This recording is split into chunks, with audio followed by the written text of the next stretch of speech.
Assalamualaikum warahmatullahi wabarakatuh. Selamat datang di YouTube channelku. Kali ini aku mau berbagi cerita tentang pengalaman aku di anak kedua yang tidak mau menyusu lewat payudara di usia 3,5 sampai 5 bulan. Sebenarnya nggak yang bener-bener full nggak mau menyusu sih, tapi dia ini terdistrak dengan suara-suara, dengan cahaya. Jadi hanya mau meminum ASI lewat payudara pada saat malam hari atau di siang hari yang benar-benar tenang, tidak ada gangguan suara dan tertutup dari cahaya. Nah, jadi di usia 1-3 bulan, anak keduaku ini normal menyusunya pagi, siang, sore, malam itu banyak gitu ya.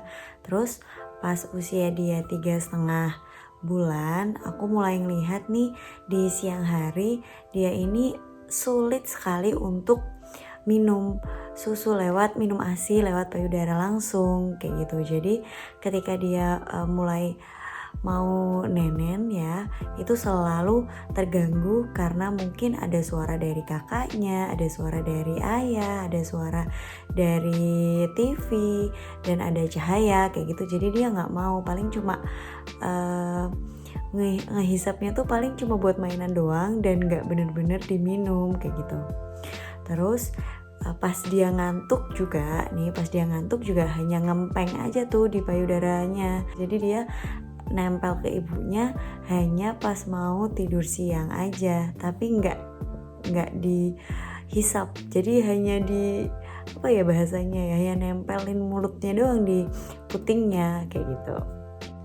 Nah, kalau malam harinya dia tetap sama kayak dulu waktu masih newborn, masih banyak minumnya tuh di malam hari. Cuma aku kewalahan siang harinya ini karena kan usia 3,5 tahun itu kan belum makan ya, nutrisinya hanya lewat ASI. Jadi sempet bingung ini kenapa kok anak ini susah banget untuk minum ASI di siang hari. Terus aku bawa ke bidan ya, tempat dulu aku melahirkan dia. Aku konsul sama bidannya. Ya benar, katanya memang anak ini kedistrak karena kan aku juga ngurus 2 anak, gak cuma yang anak kedua tapi juga anak pertama. Jadi dia ketika mendengar suara orang lain, dia tuh jadi gak fokus mau nenen kayak gitu, padahal dia butuh. Dan ketika ngantuk juga bener-bener yang udah di fase ngantuk banget, dia baru nempelin mulut ke puting tapi juga gak dihisap. Akhirnya saran dari bidan untuk memompa ASI dan diminumkan lewat media botol atau gelas kayak gitu. Terus karena aku waktu itu juga gak sedia pompa ASI, jadi aku nyewa pompa ASI lewat Instagram gitu. Aku cari pompa ASI yang ada di Jogja yang bisa aku pinjam, yang bisa aku sewa. Terus aku sewa pompa ASI selama 2 bulan ya. Dan aku setiap harinya kalau ada jeda dia istirahat ya, jeda dia lagi tidur gitu, aku mompa sambil aku ngasuh anak pertamaku, sambil aku juga mompa ASIku. Dan alhamdulillah ada stok ASIP yang bisa aku simpan dan bisa aku kasihkan ke anak keduaku. Tapi ternyata dia juga gak yang begitu mau gitu, yang susah banget untuk minum ASIP, apalagi lewat media botol, itu susah banget. Akhirnya aku akalin dia minumnya pakai gelas dan pakai cup feeder yang kecil gitu untuk minum dia. Jadi aku harus telaten ngasih dia sedikit demi sedikit. Selain itu, tanpa dia minta, aku selalu menawarkan untuk minum lewat payudara langsung, karena kan aku juga di rumah ya ngurus anak-anak ini. Jadi dia nggak minta, aku kasihin aja. Karena dia itu memang seneng minum ASI atau nenennya itu di tempat yang tenang, di tempat yang gelap. Jadi aku akalin kalau aku udah selesai ngehandle anak pertamaku nih, dia udah selesai aku suapin misalnya, dia nanti main di depan sama ayahnya karena ayahnya juga lagi WFH waktu itu. Jadi aku curi-curi waktu untuk bawa anak keduaku ke kamar, aku tutup semua gorden dan pintunya, jadi aku fokus hanya memberi ASI si anak keduaku kayak gitu. Ya sedikit demi sedikit dia mau, walaupun nggak begitu banyak. Alhamdulillah berat badannya pada saat itu masih bisa kekejar walaupun butuh effort yang lumayan menguras tenaga ya, karena disaranin juga sama bidan untuk banyak-banyak memberi ASI pada malam hari. Jadi di malam harinya harus dioptimalkan. Satu payudara tuh harus benar-benar kosong dan harus benar-benar lama. Dari mulai pertama dia menghisap itu jangan sampai sering pindah-pindah. Jadi satu dulu dikosongin sampai benar-benar kosong, baru pindah ke payudara yang satunya kayak gitu.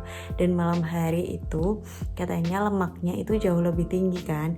Jadi harus dioptimalkan di malam hari, dia harus dibangunin, harus dipaksa minum kayak gitu kata bidannya. Nah karena mungkin di usia 5 bulannya itu aku mungkin cukup kecapean ya, karena ngurus 2 anak itu yang harusnya naik 600 gram pada saat itu naiknya 400 gram.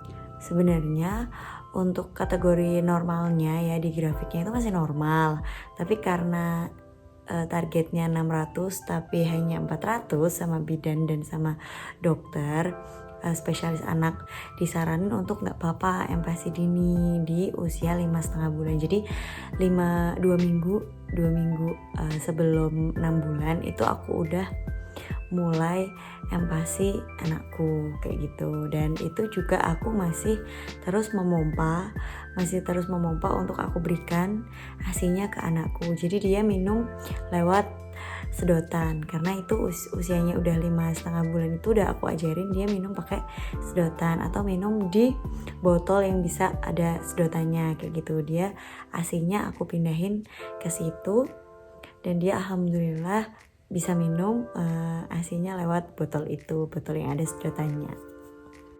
Nah karena dia udah makan, jadi komposisi ASINya kan memang udah nggak sebanyak yang sebelumnya. Kalau sebelumnya kan memang full ASI ya, tapi karena dia udah makan, jadi ditambah makannya itu juga harus yang optimal untuk mengcover, untuk mengejar berat badannya. Jadi aku harus menambahkan makan makanan yang berlemak, yang proteinnya tinggi seperti daging-dagingan untuk membantu menaikkan berat badan bayi, berat badan anakku kayak gitu.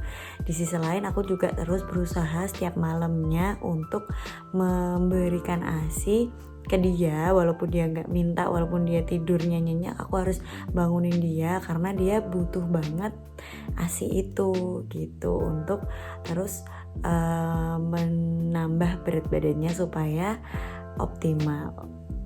Banyak banget sih memang sebenarnya dramanya anak menyusu. Ada yang mungkin ibunya kerja dia nggak mau menyusu lewat botol, ataupun dia ternyata bingung puting dan lain-lain. Banyak banget dramanya, jadi kita harus sabar. Oke, cukup sekian sharing tentang anakku yang sempat kedistrak gak mau minum lewat payudara langsung. Ya semoga kalian yang mungkin anaknya lagi drama gak mau dinenenin lewat payudara bisa mengambil manfaat dari cerita yang aku sampaikan. Terima kasih. Pokoknya jangan lupa terus tonton video-video dari aku ya. Jangan lupa subscribe juga. Bye. Sampai jumpa di videoku yang selanjutnya. Assalamualaikum.